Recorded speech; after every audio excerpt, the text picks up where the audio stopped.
Hey, how's it going everyone? Jurassic Ninja here, and today we're going to be looking at the PlayStation 2. Now, I don't know if you've ever heard of this console. I know that I haven't until I made this list. Apparently it has over 3,800 games with 1.5 billion sold. That's pretty crazy. And now the PlayStation 2 is loaded with amazing games, according to this little website I found on Yahoo's search engine called Metacritic. Top rated PS2 games. I spelled games wrong. And apparently what I learned from my 3-year-old daughter, this is called shovelware. That is shovelware. It's true that the PlayStation 2 is full of shovelware, and most of these games look like crap. And the games on this list kind of do look kind of crappy, but they are by no account terrible games. These are all amazing games I'm about to present to you on this list. They are fun to play with, but not so great to look at. Kind of like your mom last night.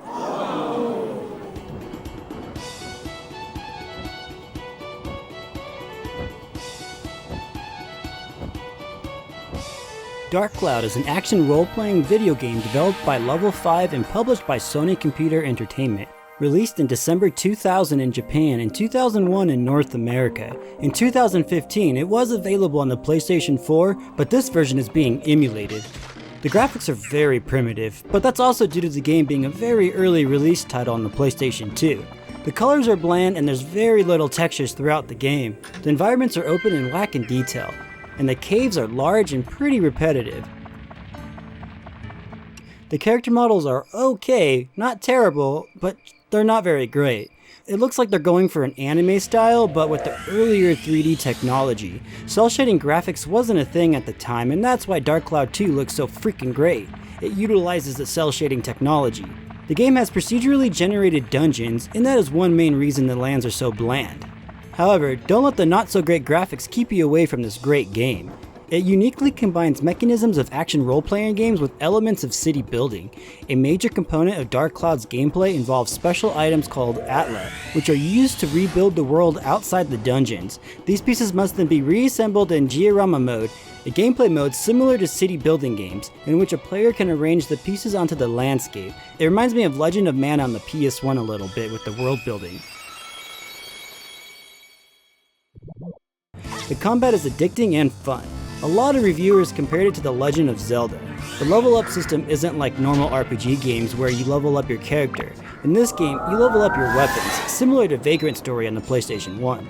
A really fun game with subpar graphics. Man, I really like this guy. Yeah, I agree, he's so insightful and not very judgmental. Yeah, I totally agree. Seems like he totally knows what he's talking about. Grand Theft Auto 3 is an action-adventure game developed by DMA Designs and published by Rockstar Games. It was released with the PlayStation 2 in October 2001. I wasn't going to put this on the list because I know I'd be crucified by the viewers. Oh, no, he doesn't know what he's talking about. But let's be real for a moment. As fantastic as this game is, and I do mean fantastic, the graphics are really outdated. When comparing to San Andreas, the character models are really bad. The models are like action figures. You can see where all the limbs are connected. Or really a prettier version of Final Fantasy VII on the PlayStation 1, because, you know, blocky graphics. The city is huge and it does look great, but the landscape and car models are pretty bland. None of this will keep you away from having the time of your life, though. Go park the car where you found it. Yeah, that sounds exciting. The gameplay is super addicting and the voice acting is incredible. The Farrelly brothers have owed me money for too long and they need to be taught some respect. And it will keep you pulled into this mafia-driven storyline. When Grand Theft Auto 3 was released, it blew everyone away with its open world, and you were free to do whatever you wanted. Basically the very first 3D sandbox game, and it opened the doors for so many other great games to mimic its formula.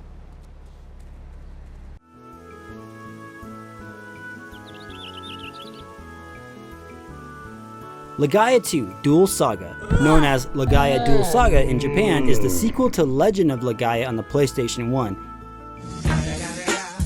It was developed by Procyon and published by Fresh Games in North America and Europe, and Sony Computer Entertainment in Japan. This game suffers from really bad aliasing and the typical bland graphics of earlier releases for the PlayStation 2. The colors are dull and the character models are not very good. Just the generic old blocky 3D look. The world is open and large with very little texture and depth. A lot of earlier titles didn't use any shadows or depth of field, so everything is just in your face and artificial looking. The animations are slow and overall dull, but the graphics aside, the game is actually pretty great. The combat system was brought back from the first game, but improved upon significantly. When you're fighting in combat, you will press a combination of directions, like up, down, left, right, in a certain order. Different combinations will result in different attacks. Experimenting with different directional combinations will reveal a number of different special moves unique to each character. It's a great system that keeps the combat fresh and exciting. There's a ton of combat, but that is typical for a JRPG game. You can also craft new weapons and armor for your crew, which is always an awesome addition to a game. The story is also engaging, and seeing the events unfold will sometimes leave you shocked. A not so great looking game, but a great JRPG experience. Midnight Club 2 is a racing video game developed by Rockstar San Diego and published by Rockstar Games. It is the sequel to Midnight Club Street Racing. Oh yeah, I always wondered what that 2 meant at the end of club. The game was released on April 9th, 2003 in North America and May 2nd, 2003 in Europe for the PlayStation 2. The graphics on this addictive game haven't aged all that great though. The cars are too blocky and the lack of detail on them isn't helping either. There is some shine on the paint jobs, but it's very minor, so having a bit more reflection on the cars would have helped. Having the game take place at night does help hide a lot of the poor building textures, but the city actually isn't very good either. It's not terrible, it's decent, it's just not great. The biggest issue is the cars. They are not very good looking. The game, however, is awesome. Racing consists of a series of checkpoints represented by columns of light. Some races you'll have to hit the checkpoints in a certain order, in other races it doesn't matter the order. The game is an open world where the player is free to roam the city, which is probably why some of the graphics are lacking. They needed to fit a huge city on the PS2. There was an online mode, but it wasn't very good because the use of cheat codes was allowed. There are 31 cars to choose from and each is already customized for max performance, so there's no car modifications in this game. You can choose between 4 colors of paint though. Dated graphics, amazingly addictive gameplay. Oh, I never noticed this place before. Shadow of Destiny, or as it's known everywhere else in the world, Shadow of Memories, is an adventure game developed and published by Konami.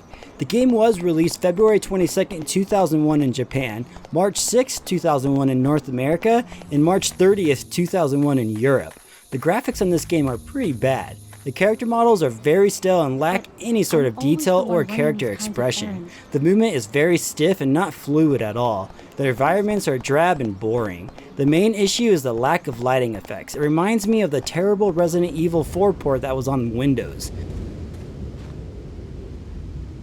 There is literally no shadows in this game, so everything just looks extra fake. But this is a very good game. You travel through time to try and prevent and unmask his murderer.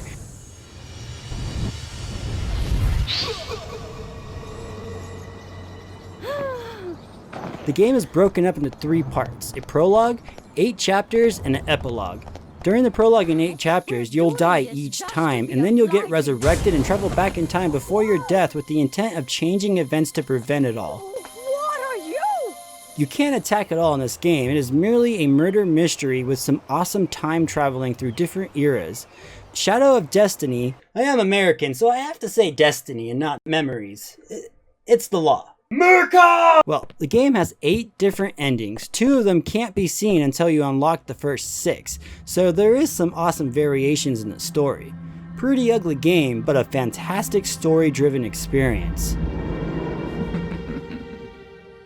These are all fantastic games that I still pick up and play to this day. It's just proof that you don't need AAA graphics to make a great game. Shoot, look at how many indie games are getting mostly positive reviews on Steam that have subpar graphics. Sure, having nice shining graphics is amazing and all, but I much prefer great gameplay. Now, I am sorry if you disagree with anything on my list, but then again, that's my list!